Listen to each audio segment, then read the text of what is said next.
Canon vient d'annoncer la sortie de deux boîtiers, le R8 et le R50. Les deux ne s'adressent pas du tout au même public. On va prendre quelques minutes pour analyser tout ça. C'est parti.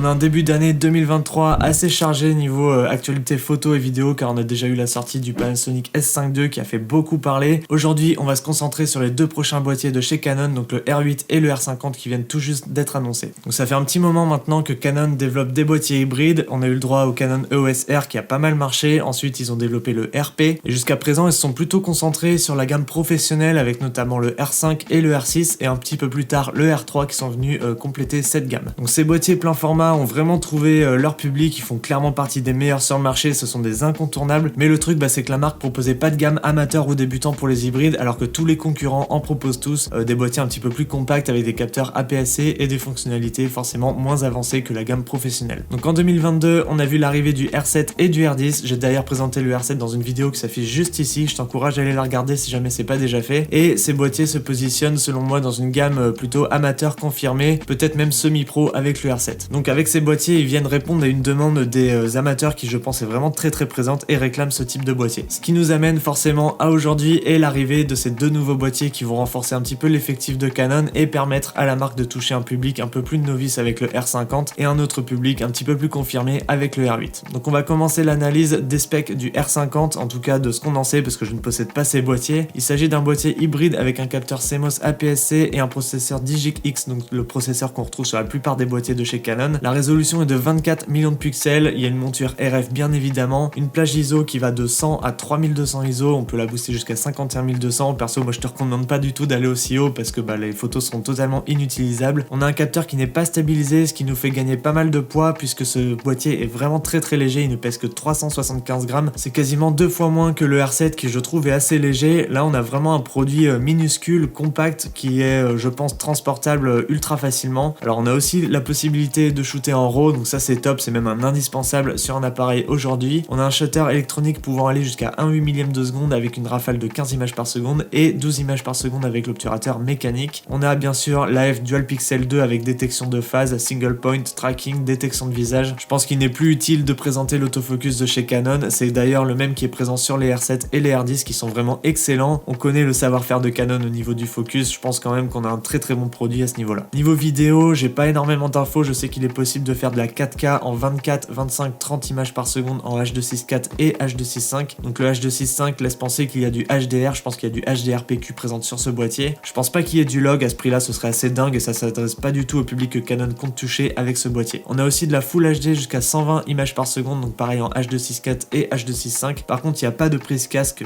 ce qui rend vraiment compliqué la prise de son avec ce boîtier. Par contre, il n'y a pas de limite d'enregistrement à 30 minutes, donc ça c'est vraiment un gros point fort. Donc globalement, pour qui ce boîtier est-il fait? Je pense qu'il répond à pas mal de critères pour un créateur de contenu type Instagrammeur, TikToker qui recherche quelque chose de vraiment performant, plus performant qu'un simple smartphone. Là on va pouvoir obtenir une qualité d'image nettement supérieure à celle d'un iPhone parce que le capteur est beaucoup plus gros. On va pouvoir également choisir l'objectif qu'on souhaite utiliser, donc ça c'est vraiment top. Ça peut être aussi utile pour les streamers sur Twitch par exemple, car on a une prise USB-C de présente sur le boîtier, il nous suffit tout simplement de pouvoir la brancher sur un ordinateur et ça fait office de webcam. C'est du plug and play, c'est vraiment très simple. Et bien sûr ça nous permet aussi de pouvoir l'alimenter en permanence et de bénéficier d'un autofocus très performant et d'une qualité d'image bien au-dessus de celle des webcams. Donc en plus on a un écran qu'on peut venir orienter, donc ça c'est cool, on peut avoir un retour en temps réel. Il est super léger et compact, donc ça prendra vraiment très peu de place sur un setup bureau et c'est un vrai atout également. Alors il peut s'adresser également à des débutants en photo. Son prix est certes un peu élevé pour débuter puisqu'on le retrouve à 829 € pour le boîtier nu et 949 € avec l'objectif 18-45, mais ça peut être une excellente option si jamais tu cherches à te lancer en photographie, comprendre comment fonctionne un boîtier et connaître tous les réglages de base. Allez, on passe au Canon R8. Alors il s'agit d'un boîtier un peu plus haut de gamme puisqu'il s'agit d'un plein format, mais là où Canon frappe fort avec ce boîtier, c'est que c'est un des seuls, si ce n'est le seul boîtier hybride plein format à moins de 1800 €. Alors j'ai fait des petites recherches sur internet, j'ai pas trouvé de boîtier récent et neuf à ce prix-là. À mon avis, pour avoir du plein format à 1800 €, il va plutôt falloir se pencher sur le marché de l'occasion, mais qui dit occasion dit un petit peu daté, donc des specs un petit peu dépassés également. Alors pour moi, il vient se positionner entre le R7 et le R6 Mark II II qui sont très récents également et qui viennent juste de sortir. Donc rapidement, un petit tour des caractéristiques présentes sur ce boîtier. Alors on a un capteur de 24 millions de pixels comme pour le R50 avec l'AF Dual Pixel 2 qu'on ne présente plus, avec la reconnaissance des corps, des visages et des yeux humains, ainsi que le suivi des animaux, donc chats, chiens, oiseaux et chevaux. On a aussi la détection et le suivi des véhicules comme les voitures, les motos, les trains et les avions, donc la même technologie qui est présente sur le R6 Mark II. On a une rafale pouvant atteindre jusqu'à 40 images par seconde, donc ça c'est vraiment énorme.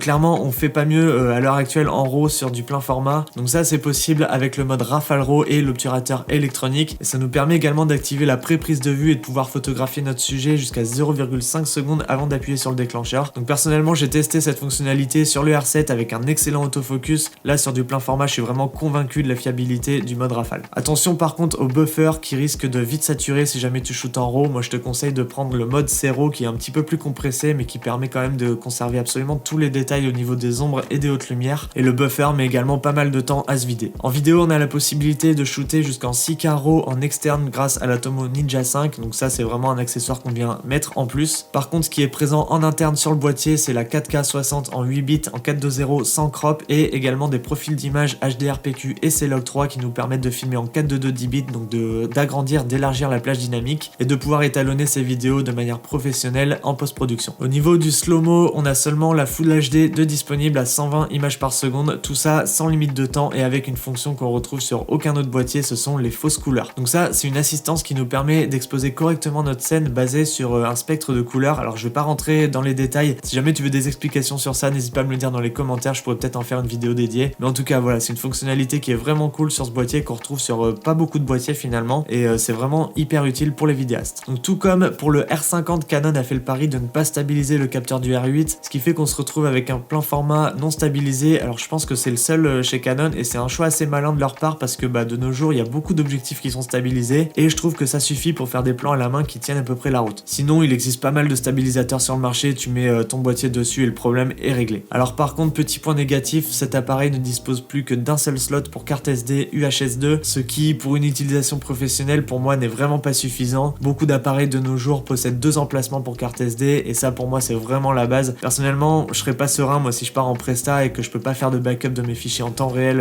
en enregistrant simultané sur les 2 cartes. Il y a un potentiel risque de perdre des données, donc ça c'est vraiment quelque chose auquel il faut faire attention. Au niveau du viseur, donc l'appareil Canon a décidé de proposer quelque chose de moins quali, forcément il y a des compromis à faire dans certains endroits. Le viseur est plus petit que celui du R6 et du R6 Mark II. Par contre il me semble que c'est le même viseur qui est présent sur le R7 que personnellement me dérange pas. Alors il est pas aussi défini et aussi gros que celui du R6 mais je pense qu'il fera l'affaire quand même. Au niveau de la batterie, j'en ai pas parlé pour le R50 mais c'est intentionnel, les deux boîtiers, donc le R50 et le R8 possèdent la même batterie, à savoir la LPE17. Alors c'est une batterie qui est beaucoup plus petite et plus carrée, donc elle va tenir moins longtemps forcément que le LPE6 qui sont présentes sur les boîtiers pro. Donc globalement je pense qu'en faisant tous ces choix, Canon veut alléger à fond le poids de ses boîtiers, peut-être pour pouvoir toucher un public plus jeune, plus novice, et aussi simplifier à fond le setup tout en conservant le savoir-faire et la qualité de l'image, car avant tout c'est ça qu'on recherche dans un boîtier. Donc je pense sincèrement que le R8 est le boîtier parfait pour s'initier au plein format, pour commencer à faire des prods un petit peu plus professionnels. Il est 1100 € moins cher que son grand frère le R6 Mark II. Alors j'ai pas pu tester les deux malheureusement, mais ils ont exactement le même capteur, donc ça veut dire la même montée en ISO, la même rafale, la même science des couleurs. Certes certains compromis à l'intérieur du boîtier, je pense notamment à la batterie, au viewfinder qui est moins qualitatif, mais Canon a fait le choix ici de conserver vraiment tous les avantages des boîtiers haut de gamme et de les incorporer dans un produit un petit peu moins cher. Donc justement on retrouve le R8 à 1799 et je rappelle que le R6 est à 2900 €. Il est en précommande dès maintenant, le lien se trouve dans la description, tout comme pour le R50, et ils sont tous les deux prévus pour avril 2023. Voilà, c'est tout pour cette vidéo, n'hésite pas à me faire ton retour dans les commentaires. Que penses-tu de cette annonce de ces boîtiers? Est-ce que l'un des deux t'intéresse? Pourquoi? Enfin voilà, dis-moi tout ça, on en parle dans les commentaires. En attendant, je te dis à très bientôt dans une nouvelle vidéo. Porte-toi bien, ciao.